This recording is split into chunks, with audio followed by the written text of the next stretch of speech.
وعلیکم السلام ورحمۃ اللہ۔ یہ ہماری بہت بڑی خوش قسمتی ہے بھائی، ہم اس آخری امت کے اندر ہیں، آخری نبی محمد صلی اللہ علیہ وآلہ وسلم کے ہم امتی ہیں۔ یہ بہت بڑی خوش قسمتی ہے، بہت زیادہ پریویلیج ہے، انسینٹیوز ہیں اس قوم کے لیے، بڑے پیکج ہیں آخری اس امت کے لیے۔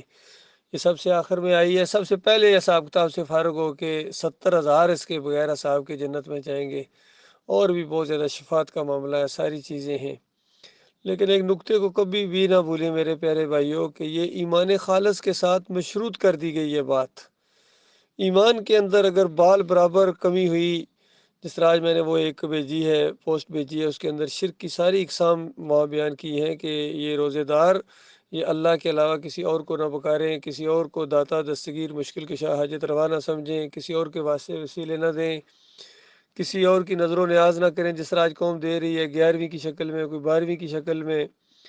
کوئی 10 محرم کی سبیلیں لگا رہے ہیں، کوئی کنڈے گوٹ رہے ہیں، کوئی اور چڑھاوے چڑھا رہے ہیں، مزاروں کے اوپر حلوے چڑھائے جا رہے ہیں، چادریں چڑھائی جا رہی ہیں، بکرے چھترے چڑھائے جا رہے ہیں، اور پھر یا علی مدد کی پکاریں، یا رسول مدد کی پکاریں، پھر تعویذ گنڈے، پھر جمہوریت کا مشرکانہ نظام، یہ سارے شرک جتنی قسمیں ہیں، اس کا بالکل کلا کما کرنا ہوگا، اس کا دشمن بننا ہوگا اللہ کے بندوں، تب آپ کے اعمال ہیں، تب آپ امت مسلمہ ہیں، اور دنیا میں بھی اللہ تعالیٰ آپ کو عزت دے گا۔ دیکھیے آج دنیا میں کیوں ذلیل و خوار ہو رہی ہے یہ امت، کیونکہ ان کے عقیدے کے اندر شرک آ گیا ہے۔ وَمَا يُؤْمِنُ أَكْثَرُهُم بِاللَّهِ إِلَّا وَهُم مُشْرِكُونَ، کہ اکثریت ایمان اس طرح لاتی ہے کہ ساتھ ساتھ شرک بھی کرتے ہیں۔ پھر جب دعوت دیتے ہیں ہمارے بھائی اپنے رشتہ داروں کو، والدین کو، اور قریبی جو رشتہ دار ہوتے ہیں، خاص کر بڑی عمر کے جو لوگ ہوتے ہیں، وہ اس بات کو مان تو لیتے ہیں موٹی موٹی بات کو، لیکن دماغوں کے اندر یہ جو شرک کیا ہوتا ہے، اور خاص کر یہ مسلک پرستی، فرقہ پرستی دماغ کے اندر چلی گئی ہے، جس طرح بنی اسرائیل کے مشرکین کے اندر بچھڑا چلا گیا تھا، وہ نہیں نکل رہا تھا، اور اللہ تعالیٰ نے کہا یہ بچھڑا تمہارا کیوں نہیں نکل رہا ہو، کیسے مومن ہو؟ تو آج بالکل یہی بات ہمیں اپنے ان بھائیوں کو کہنی ہے، اس آخری امت کو کہنی ہو، کیسے مومن ہو؟ تمہارے دماغوں کے اندر سے یہ بابے مزار گنبد واسطے وسیلے بے حرمتے بے حقے فلاں یہ سب کچھ کیوں نہیں نکل رہا ہے؟ یہ بریلیت، یہ دیوبندیت، یہ اہل حدیثیت، یہ صوفیت، یہ نقش بندیت، قادریت، چشتیت، یہ کیوں نہیں نکل رہی ہے؟ یہ گنبد اور مزار تمہارے دماغوں کے اندر کیوں چلے گئے ہیں؟ اور پھر تم روزے رکھتے ہو، عمرے کرتے ہو، حج کرتے ہو، تمہارا کوئی عمل اللہ کے یہاں قابل قبول نہیں ہے، بالکل تمہارے منہ کے اوپر مارا جائے گا، ذرہ برابر اس کی ویلیو نہیں ہوگی۔ مالک سورہ ابراہیم میں کہتا ہے کہ یہ ان کی جو کفر کریں، اللہ کے ساتھ شرک کریں، ان کی مثال ایسے ہے جس طرح راکھ کا ایک ڈھیر ہو، بڑا پہاڑ نظر آ رہا، کالا سیاہ، ایسا پتہ چلتا ہے بہت ہی بڑا پہاڑ ہے، راکھ کا اگر ڈھیر ہو، ایک آندھی چلے اللہ کے بندو، راکھ کا ایک ذرہ بھی وہاں نہیں رہتا ہے، سارا اڑ جاتا ہے۔ بالکل یہی کچھ ہونے والا ہے ان تہجد گزاروں کے ساتھ، ان روزے داروں کے ساتھ، حاجیوں اور عمرہ کرنے والوں کے ساتھ، ان خیرات کے لیے منہ کھول دینے والے زکاتی اور حاجی اور الحاج، یہ سارے کے سارے حافظ قرآن اور مبلغ اور مجلس عمل اور نظام مصطفیٰ کے نافذ کرنے کے دعوے کرنے والے، مدینہ ریاست کے خواب دکھانے والے، یہ سارے کے سارے کوئی جنتی دروازے سے گزرتا ہے وہاں ماتھے ٹیکتے ہیں، کوئی مزاروں کے سامنے جھکا ہوا ہے، کوئی مسلک پرستی اور اپنے اکابرین کے ساتھ لگا ہوا ہے۔ تو ان سب کے لیے بالکل یہ خبردار کرنے کا یہ بیان ہے، اور بہت بڑا ڈراوا ہے کہ اگر تم سیدھے نہ ہوئے، ایمان نہ لائے، تو اس کے بعد چاہے وزیر اعظم ہو، چاہے صدر مملکت ہو، چاہے آرمی چیف ہو، چاہے بڑے ڈی آئی جی ہو اور سی پی او ہو اور ڈی پی او ہو اور پتہ نہیں کیا کیا ہو، سب کچھ ہو تم، وہ جو کسی نے کہا کہ یوں تو سید بھی ہو، مرزا بھی ہو، افغان بھی ہو، اور تم سبھی کچھ ہو، بتاؤ کہ مسلمان بھی ہو؟ یہ بھی تمہیں کبھی کھٹکا لگا ہے؟ کہتے ہیں جی یہ بات ہم نے پہلے کبھی سنی نہیں، آج سن لیا نا، تمہارے کانوں نے جہاں جہاں تک یہ آواز پہنچی، یہ بات سن لیا نا کہ تمہارے ایمان کی بربادی ہے، شرک کی وجہ سے تمہارے اعمال برباد ہو جائیں گے، واپس لوٹو ایمان خالص کی طرف۔ اور جن کا ایمان ٹھیک ہو گیا ہے ان کو اپنے ایمان کی قدر کرنی چاہیے اور شکریہ ادا کرنا چاہیے۔ کسی پر احسان نہیں کر رہے، اگر کوئی سچوں کا ساتھ دے رہا ہے، جماعت کے اندر، مومنوں کی جماعت کے اندر شامل ہو رہا ہے، تو ذرہ بال برابر کوئی احسان نہیں کر رہا ہے، کوئی مال خرچ کر رہا ہے تو ذرہ برابر کوئی احسان نہیں کر رہا ہے کسی کے اوپر، بلکہ اللہ اس پر احسان کر رہا ہے جو اس کو توفیق دے رہا ہے۔ یہ نقطہ جب تک نہیں سمجھو گے مومن نہیں ہو۔ اس لیے کسی شرک کرنے والے مسلک پرست، کسی بریلوی کے پیچھے، دیوبندی کے پیچھے، اہل حدیث کے پیچھے، عملی ہو یا سلفی ہو، جو بھی ہو، جن کا شرک ثابت ہے، ان کے اکابرین کا شرک ثابت ہے، اب وہ ایماندار نہیں ہے، اب وہ رحمت اللہ علیہ نہیں رہے ہیں، اب امام بنانے کے کیا، یہ مقتدی بننے کے لائق نہیں ہے، پیچھے چلنے کے لائق نہیں ہے۔ آپ ان شرک کرنے اور شرک کرانے والوں کو امیر جماعت مانتے ہو،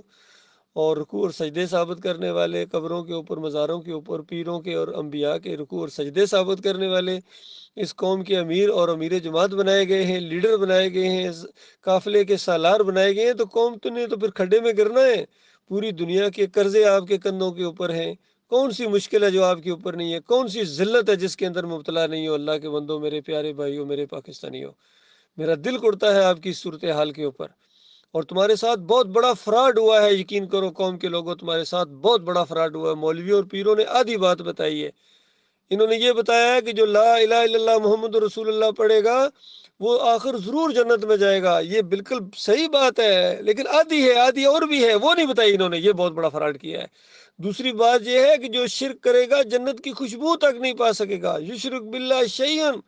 دخل النار، یہ اسی رسول، آخری رسول محمد صلی اللہ علیہ وآلہ وسلم نے بتایا ہے۔ جنہوں نے لا الہ الا اللہ محمد رسول اللہ پڑھنے کے اوپر جنت کی خوشخبری سنائی ہے، انہوں نے بتایا ہے کہ یشرک باللہ شیئن، جس کی موت آئی اور شیئن اللہ کے ساتھ وہ شرک کر رہا ہے، اس پر موت آ گئی تو وہ آگ کے اندر چلا گیا۔ کلمہ پڑھنے کے باوجود قرآن کی دلیل چاہیے، آیت میں نے پہلے بھی پڑھی ہے، پھر دہرا دیتا ہوں، وما یؤمن اکثرهم باللہ الا وهم مشرکون، مالک فرماتا ہے اکثریت اس طرح ایمان لاتی ہے، یعنی اکثریت ہے، آج کوئی کروڑوں میں ایک ہو، یقین کیجیے کوئی کروڑوں میں ایک ہو جس کا ایمان صحیح ہو، کروڑوں میں، خربوں میں، باقی اکثریت جو ہے شرک کرنے، کسی نہ کسی مسلک کے ساتھ چمٹے ہوئے، آخر کچھ نہیں کرتے۔ تو آخری بات ان کی یہ ضرور ہوتی ہے کہ مولوی صاحب کے پیچھے نماز آخر کیسے چھوڑو؟ نبی علیہ السلام نے فرمایا تھا 27 گنا ملتی ہے، مسجد کا بڑا ثواب ہے، وہ بڑا ثواب ہے، مومنوں کو بتایا گیا تھا، 11ویں کرنے والوں کو، یا علی مدد کی پکارے لگانے والوں کو، یا رسول مدد کے پکارے لگانے والوں کو نہیں کہا گیا تھا کہ تمہیں 27 گنا ملے گا، ان کو 27 کروڑ گنا زیادہ جہنم کے عذاب کے اندر دھکیلا جائے گا کہ بے ایمانو، تمہارے پاس قرآن جیسی کتاب، آخری نبی محمد صلی اللہ علیہ وسلم جیسی ان کی سنت، صحابہ کرام کا پورا ایک عمل، اور اسلامی تاریخ ایسی شاندار تاریخ کے جو کسی اور قوم کی نہیں ہے، یہ سب کچھ ہونے کے باوجود تم نے اللہ کے ساتھ شرک کہا کہ اب آگے، اور پیروں اور مولویوں اور اپنے اکابرین کی وجہ سے اب چکھو مزے ان کے ساتھ ہمیشہ کی آگ کے اندر، وہاں بے شک باجماعت نماز پڑھنا جہنم کی آگ کے اندر ان کے پیچھے، پھر تمہیں مزہ آ جائے گا۔ اس لیے کفر کرو ان کا، فَمَن يَكْفُرْ بِالطَّاغُوتِ وَيُؤْمِن بِاللَّهِ فَقَدِ اسْتَمْسَكَ بِالْعُرْوَةِ الْوُثْقَىٰ لَا انفِصَامَ لَهَا۔ ان کا کفر کرو، ان کو امام مانتے ہو اور کہتے ہو 27 گنا ملے گا، اللہ کے دشمنوں کو، اللہ کو گالی دے، شرک اللہ کو گالی ہے، تو اللہ کو گالی دینے والوں کو اگر آپ اپنا امام بنائیں گے، ان کے پیچھے نمازیں گے، اللہ تمہیں 27 گنا بڑی جنت دے گا۔ اللہ تعالیٰ نے ایسے گندے لوگوں کے لیے جنت بنائی ہوئی ہے، جنت پاکیزہ چیز ہے مومنوں کے لیے، کسی ایک مشرک کو اگر جنت کے اندر داخل کر دیا جائے، یہ جنت کی توہین ہے، اس کے ساتھ وعدے ہوئے ہیں جنت کے ساتھ، اور جہنم کے ساتھ بھی وعدے ہوئے ہیں، مالک کے مالک اپنے وعدے کی خلاف ورزی کرنے والا نہیں ہے، جنت کے ساتھ وعدے ہوئے ہیں کہ میں تمہیں مومنوں سے بھر دوں گا، اور جہنم کے ساتھ بھی وعدے ہوئے ہیں کہ میں کافروں، مشرکوں اور منافقوں سے تجھے بھر دوں گا، تیرے غضب اور جوش کو پورا موقع ملے گا ان کے اندر، تمہارے اندر ڈالیں گے، جب ڈالے جائیں گے جہنم پکار پکار کر کے، حل میں مزید، حل میں مزید، کوئی اور مشرک بھی ہے، کوئی اور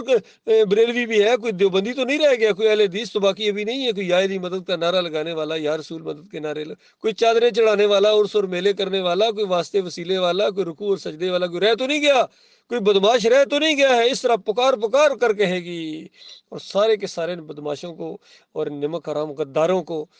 اور ان شرک پھیلانے والوں کو، ان کے اکابرین کو جہنم کے اندر دھکیل دیا جائے گا، اور دھکیلنے سے پہلے تھوڑا سا روکا جائے گا، ان کو ذلیل کرنے کے لیے تھوڑا سا روکا جائے گا، روکو ان کو، او بے ایمانو کیوں نہیں مدد کرتے ایک دوسرے کی؟ دنیا میں تو بڑے ایک دوسرے کو تم کہتے تھے، پیر جو میرا دمڑیاں والا پیر شاکل اندر، ہر مشکل وچ مدد کریندا دوہاں جہانا اندر، وہ کدھر گئے تمہارے بری بری امام، بری میری کھوٹی قسمت کرو کھری، محی الدین چشتی پار لگا دو کشتی، مولا علی یا شیر خدا میری کشتی پار لگا دینا، یا ابراہیم اگسنی، یا لات بابا، یا او کدھر گئے بے ایمانو؟ ان کی آپس میں جنگ چھڑ جائے گی، پیروں کی اور مریدوں کی، ورکروں کی، ووٹروں کی اور ان کے سیاسی لیڈروں کی، اور جوانوں کی اور ان جرنیلوں کی آپس میں جنگ چھڑ جائے گی وہاں، اور ان عوام کی، اور وہاں یہ سارے سارے سارے یہاں ان کے جج صاحبان بھی وہاں ہوں گے، بڑے بڑے لیڈر بھی ہوں گے، جو بھی شرک کرے گا اس نے جہنم میں جانا، ہمیشہ کے لیے دھکیل دیے جاؤ گے۔ اللہ کے بندو، یہ انجام اچھا ہے؟ یا یہ ہے کہ آج کیا جاتا ہے، ایک سیکنڈ لگتا ہے، یقین کی جو میں کہتا ہوں سیکنڈ کا بھی آدھا حصہ لگتا ہے ایمان کو درست کرنے کے لیے۔ کوئی بڑے پہاڑ آپ نے نہیں کھودنے ہیں، صرف ایمان لے آؤ ایک دفعہ شرمندگی کے ساتھ کہ مالک تجھے چھوڑ کر ہم دوسروں کو پکارتے رہے، ان کی نظر و نیاز کرتے رہے، نہیں پیروں اور مولویوں کی وجہ سے، ان لنتیوں کی وجہ سے، مالک معاف کر دے، ہمارا ان سے کوئی تعلق نہیں ہے، کسی فرقے سے ہمارا کوئی تعلق نہیں ہے۔ اب ہم ان کو امام نہیں مانیں گے، ان کو جس طرح یہ علی انجینئر صاحب کہتے ہیں، میں ان کو چندے بھی دیتا ہوں شرک اور کفر کرنے والوں کو، اور ان کے پیچھے نمازیں بھی پڑھتا ہوں، یہ فخر کی ساتھ کہہ رہا ہے، قرآن کے انکار کی بات کو جو ہے یہ فخر کے ساتھ بیان کرتا ہے۔ اور اللہ فرمائے والذین کفروا اولیاءہم الطاغوت، جو ان شرک پھیلانے والوں طاغوتوں کو اپنا امیر بنائے، امیر جماعت بنائے، ان کو امام بنائے، مالک فرماتا ہے کافر یہ کام کر سکتے، سارے کافر ہیں جو ان کو اپنا امام بناتے ہیں، اور ان کو جو کافر اور مشرک نہیں سمجھتا ہے وہ ان سے بڑا کافر اور مشرک ہے۔ یہ ایمان کی ایک بیان ہے اللہ کے بندو، یہ بڑی ہمدردی کے ساتھ، کیونکہ دل کڑتا ہے، کلیجہ جو ہے وہ کٹتا ہے کہ رمضان کی برکتوں کا مہینہ آنے والا ہے اور ان کے عقیدے کے اندر شرک ہے، اور بالکل تراویح پڑھتے ہیں، رات کو قیام اللیل کرتے ہیں، اور آخر میں مہینہ پورا بھوک اور پیاس کاٹنے کے بعد اور اتنے زیادہ دور سے سفر کرنے کے بعد وہاں جاتے بھی ہیں، عمرہ کرنے، حج کرنے جاتے ہیں، اور اس کے بعد دعائیں مانگتے ہیں، یا اللہ یہ جو کچھ ہم نے اعمال کیا اپنے حبیب کے صدقے قبول فرما۔ مالک فرماتا لعنتیو اور نمک حرام غدارو، تم صرف ذلیل ترین جو ہے یہ مشرک نہیں ہو بلکہ اللہ کی توہین کرنے والے بدترین مخلوق ہو۔ اللہ نے تمہیں بتایا وَلِلَّهِ الْأَسْمَاءُ الْحُسْنَى فَادْعُوهُ بِهَا، اللہ کے اچھے اچھے نام ہیں، ان ناموں کے ذریعے پکارو۔ رزق چاہیے رزاقیت کا واسطہ دو، اولاد چاہیے الوہاب کہو اس کو، مغفرت چاہیے الغفور الرحیم کہو اس کو۔ یہ ساری چیزیں ہیں، سارے قرآن کے اندر ساری دعائیں بتا دی، نبی علیہ السلام نے سارے طریقے بتا دیے، کہیں بھی شرک کے ساتھ دعا نہیں ہے، واسطے وسیلے کے ساتھ دعا نہیں ہے، یہ تو شرک اور کفر ہے۔ یہ سکھایا ہمارے علماء نے، اکابرین نے۔ یہ محمود الحسن صاحب کہتے ہیں ایاک نعبد و ایاک نستعین تشریح کرتے ہوئے کہتے ہیں کہ اگر ان کو بھی پکارا جائے، اللہ کے محبوب اور مقبول بندوں کو خالص واسطہ رحمت الہی سمجھ کر اگر ان کو آواز دی جائے، یا رسول مدد، یا علی مدد کہا جائے، تو یہ اللہ ہی کو پکارنا ہے۔ اندازہ لگائی اس طرح یہ دیوبندی عالم اتنا بڑا اور اس نے اس طرح شرک کا انجیکشن دے دیا۔ اسی طرح اشرف علی تھانوی صاحب کہتے ہیں اللہ کے بندوں کو نبی کا بندہ کہا جا سکتا ہے، اور محمد حنیف کہتے ہیں یوسف علیہ السلام کو جو سجدہ ہوا تھا یہ اصل میں اللہ ہی کو ہوا تھا۔ او بے ایمان، یوسف علیہ السلام اللہ تھے؟ بتائیے، اللہ تھے؟ پورے خاندان نے سجدہ شکر کیا تھا اللہ کو، پورے خاندان نے کیا تھا، پورا خاندان یعقوب علیہ السلام کی ساری اولاد اور سب لوگوں نے اللہ کو سجدہ کیا، سجدہ شکر کا۔ جو مصیبتوں سے خاتمے کا دور آیا تو یہی کچھ انبیاء کرتے ہیں، نیک لوگ کرتے ہیں۔ سورہ مریم 58 نمبر آیت پڑھو، سورہ آل عمران 80 نمبر آیت پڑھو، یہ سارے مسائل ہر جگہ موجود ہیں۔ لیکن اس طرح شرک کی تبلیغ کرنا، اور پھر اس کے بعد تبلیغی نصاب، جس طرح ہمارے بھائی کتنی شرکیہ واقعات ہیں فضائل اعمال کے اندر، تبلیغ کرتے ہیں، تبلیغ کرتے ہو، پہلے ایمان لاؤ، پھر تبلیغ کرنا، پھر جہاد کرنا، پھر روزے رکھنا، پھر عمرہ ہے، پھر حج ہے۔ اللہ تعالیٰ غور و فکر کرنے کی توفیق عطا فرمائے۔